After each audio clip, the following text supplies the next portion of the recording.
અમદાવાદ શહેરના ખાડિયા વિસ્તારના ઉપાસના હાઈસ્કૂલ પાસે ઔદિત્ય સહસ્ત્ર બ્રાહ્મણની વાડીમાં સારંગપુર 10,000 હનુમાન ચાલીસા સમૂહ હોમ હવનનું આયોજન શ્રી શાલિની દવે તરફથી કરવામાં આવ્યું હતું।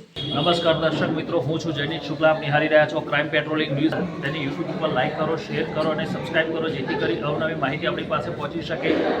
આજે અમદાવાદ શહેરના ખાડિયા વિસ્તારની અંદર ઔદિત્ય સહસ્ત્રની વાડી જે દોલતખલાની અંદર આવેલી છે અને આસો સુદ પૂનમ પોષી પૂનમ છે। પોષી પૂનમના દિવસે અંબાજીની અંદર જે માતાજીનો પ્રાગટ્ય દિવસ કહેવાય છે, ત્યારે અહીં એક શાલિનભાઈ દવે અહીં હનુમાન ચાલીસાના પઠનનું આયોજન કર્યું। યજ્ઞ સાથે આજે પઠન કરવામાં આવ્યું, આજે હવન થયું। તો તમે દર્શક મિત્રોને શું જણાવશો?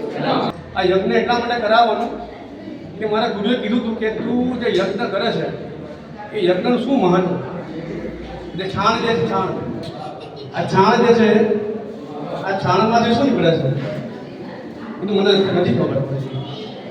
ગુરુજી એવું કીધું કે આ છાણ છે ને એમાંથી ઓક્સિજન બહાર આવે, એટલે આપણે સનાતન ધર્મના લોકો છે, આપણે બધાએ સનાતન ધર્મની જે પરંપરા છે એ જાળવવા માટે ઉર્જાને પરિપક્વ કરવી પડશે। બધા લોકોને મારી નમ્ર વિનંતી છે કે ઘરમાં રોજ છાણ પ્રગટાવે, જેથી આપણા ઘરમાં શુભ ચિંતનનું આગમન થાય, દરેક ઘરમાં વાસ્તુ દોષ થાય। જો આપણે યજ્ઞ નહીં કરીએ, 18 પુરાણ 4 વેદ વાંચ્યા પછી પણ ખાલી જ્ઞાન મળે છે, આપણે જ્ઞાનની જરૂર નથી, પણ જ્ઞાન જોડે પણ એક સારી ઉર્જાની જરૂર છે, અને ઉર્જા મેળવવા માટે આપણે પોતાને યજ્ઞ કરવો પડે છે। જો આપણે યજ્ઞ નહીં કરીએ તો આપણા હિન્દુ ધર્મનું જે પતન થઈ રહ્યું છે એ નહીં થાય। દરેકના ઘરમાં જો રોજ છાણ પ્રગટાવશે તો વાસ્તુ દોષ છે, ગ્રહ દોષ છે, પિતૃ દોષ છે, બધામાંથી મુક્તિ મળી શકે છે, 100% મળશે।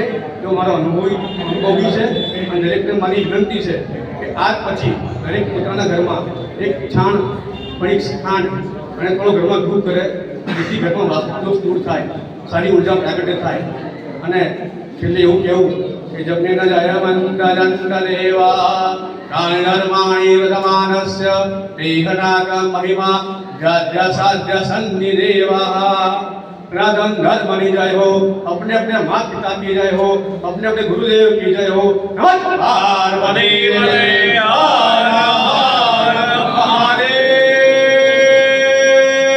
हर काल हर कष्ट हर दुख हर दारिद्र हर। नमः पार्वती पते हर हर महादेव।